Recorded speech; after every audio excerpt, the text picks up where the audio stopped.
channel. If you guys are just tuning in for the first time, hi, my name is Alicia. And for those who are just returning, welcome back, guys. This is the second episode or volume, I don't know how to say it, part of my new series that I'm trying to create and start. So this is just something new. Look at this curl. This curl is like weird. That curl just has a mind of its own, so let's just move on. So I'm going to be talking about my top 5 favorite foundations in this video. So if you guys are interested on what my top 5 favorites are, then please keep on watching. Okay.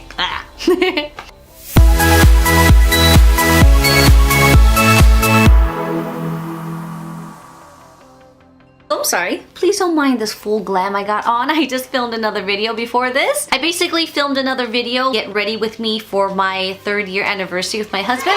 So if you guys are interested on that video, I'll go ahead and link that down below for you guys. So let's just get started with this video. So my first series was actually top 5 favorite things of beauty products, and I thought it'd be kind of fun to share some of my top 5 foundations because I know everyone has a struggle finding that right type of foundation for you guys.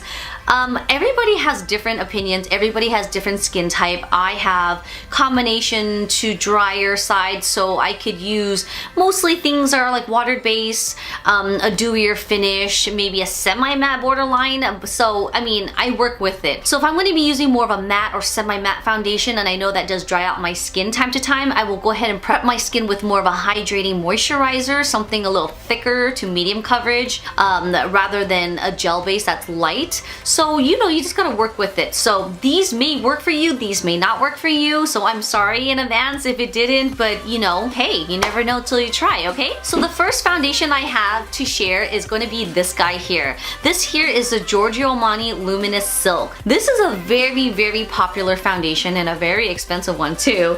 This here is a 5.75, which is more of a neutral colored. I have a little bit of a golden undertone, and when I came back from Cabo, I did get some color, so I didn't wear this as much. Maybe now I can wear this, I'm not too sure. I haven't worn it in a while. But what I like about this foundation is that it's so soft. As the name says, it's luminous silk. You really get that nice luminosity, silky looking skin. The coverage on this is not too heavy. I would say medium to light. So if I wanted more coverage on certain problem areas for myself, I would definitely use a concealer. It does not contain any sunscreen, but it is very light on the skin, looking really soft and silky. The second foundation I have is this guy here. This is the Hourglass Veil. This one here is meant for someone who has drier skin, to be honest, and it does have more of a skincare benefit to it, so it does help with like anti-aging, hydration. This does contain SPF 15, which I do like. This does leave a nice sheen finish,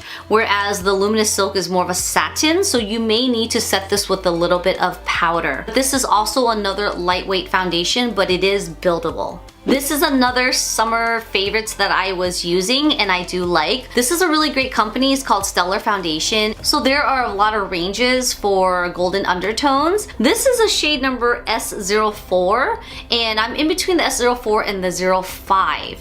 But the 5 is a little too warm for me, so if I wear this, I would have to add bronzer to it or just not put too much. Otherwise, when I take pictures or if you look at me under light, you can see that I'm super white on my face. Here speaks for itself. It really does give you a lightweight finish. It's very dewy, it's very satiny, and it's so illuminating. Like when I wear this, people are like, your skin is so nice. I would say this gives you medium coverage. So I guess the last few foundations I have are really similar. It's like this. So this foundation is the newest one that just came out for the month of, I guess, October, November. It's one of the newest ones. This is the Huda Beauty. This here is an amazing foundation. It's totally opposite from all the rest that I was just talking about. This here is a super full coverage. It gives you a satin but luminosity and silky and medium radiant all in one, which kind of confused me because when you read the description, it has everything there. So I was like, what the heck? This does not contain any sunscreen, so it's a really full coverage. This is a great foundation to use if you are attending an event or if you're taking pictures and you need that full coverage, this is the way to go. This is a great one for like photo shoots. I mean, it's heavy, you know you have makeup on, but it's not gonna be looking cakey. This is the 350G. It's all golden, but I think I need a little pink to balance it out because it did oxidize on me a slight bit, so I do need to try this out again on a shade that is mine. The only dislike I have about this is the scent. The fragrance is like, it's so strong. That's the only thing I didn't like about it. The other three that I mentioned, perfect. This is a great foundation, it's just the smell. Last but not least, this is the Givenchy Photo Perfection. Some of you guys may know, some of you guys don't know. It's actually an underdog. It's amazing, amazing foundation. This foundation I was introduced 5 years ago and I've been using this since then. I mean, I do have other foundations too, but this is like my ride or die go-to foundation. I use this on the daily. I use this when I go out. I use this for events, picture taking, shopping, anything. I mean, this is like my baby here. This is the Photo Perfection and I'm in the shade number 7 Perfect Gold.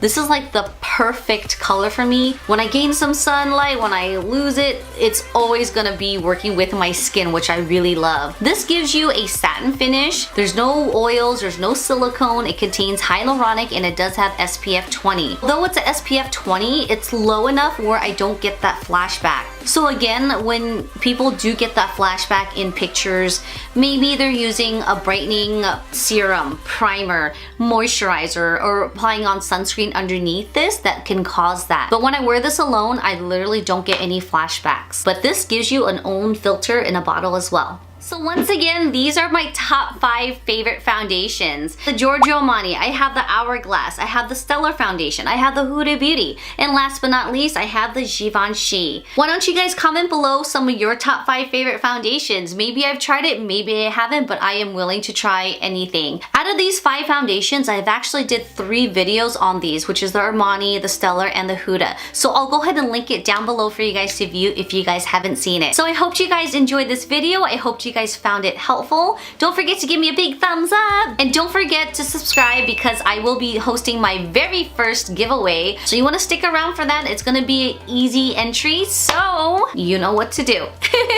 I'll see you guys on my next one. Bye!